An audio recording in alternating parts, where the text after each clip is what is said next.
This is a Christmas miracle. It happened December 1997 in Wisconsin, USA. A little boy and his grandmother came to see Santa at the Mayfair Mall. The child climbed up on Santa's lap, holding a picture of a little girl. "Who is this?" asked Santa, smiling. "Your friend? Your sister?"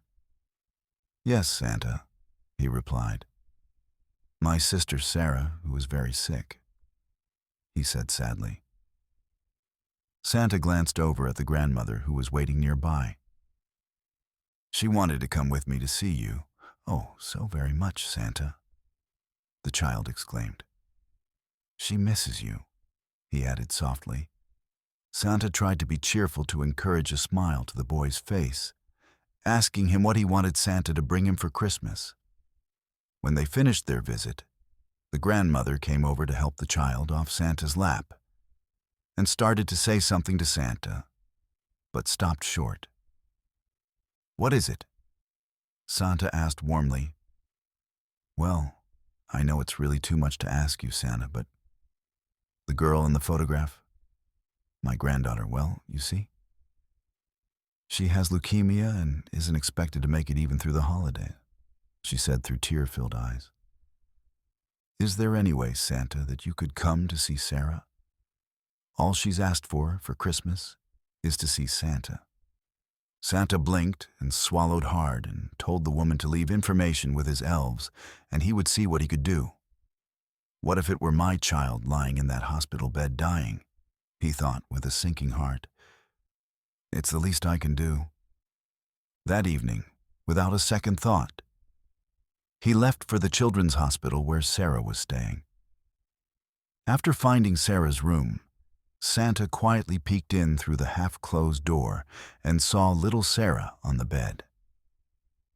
The room was full of her family. Santa could sense the warmth and closeness of the family and their love and concern for Sarah. Taking a deep breath and forcing a smile to his face, Santa entered the room, bellowing a hearty, "Ho, ho, ho!" "Santa!" shrieked little Sarah weakly as she tried to escape her bed to run to him.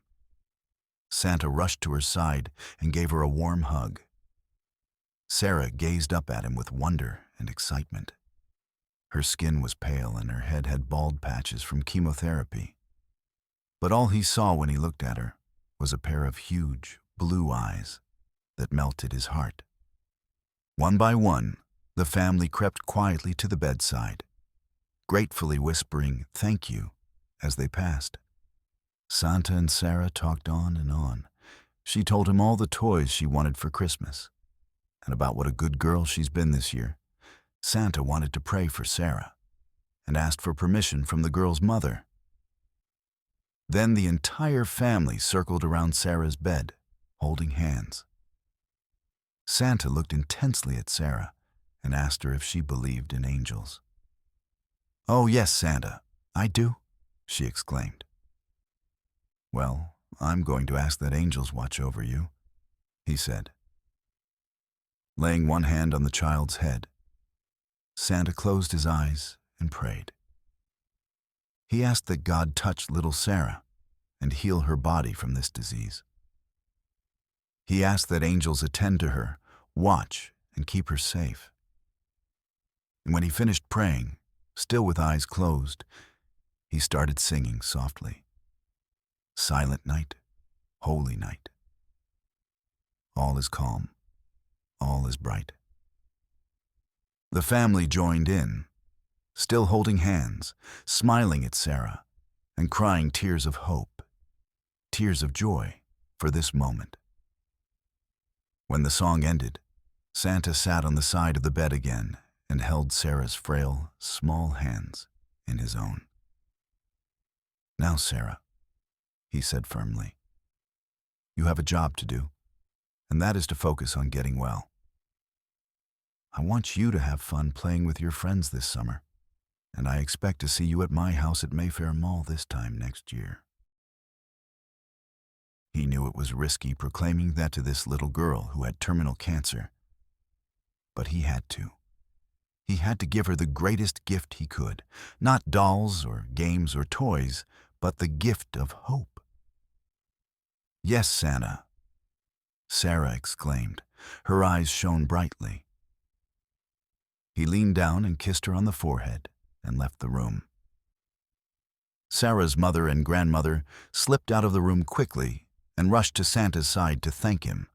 "My only child is the same age as Sarah," he explained quietly. "This is the least I could do." 1 year later, when Santa Mark was again back on the set, a child came up to sit on his lap. "Hi, Santa. Remember me?" "Of course I do," Santa proclaimed. He didn't really, smiling down at her. "You came to see me in the hospital last year," said the girl excitedly. Santa's jaw dropped. Tears pooled in his eyes, and he grabbed this little miracle and held her to his chest. "Sarah!" he exclaimed. He scarcely recognized her, for her hair was long and silky, and her cheeks were rosy, much different from the little girl he had visited just a year before. He looked over and saw Sarah's mother and grandmother on the sidelines, smiling and waving.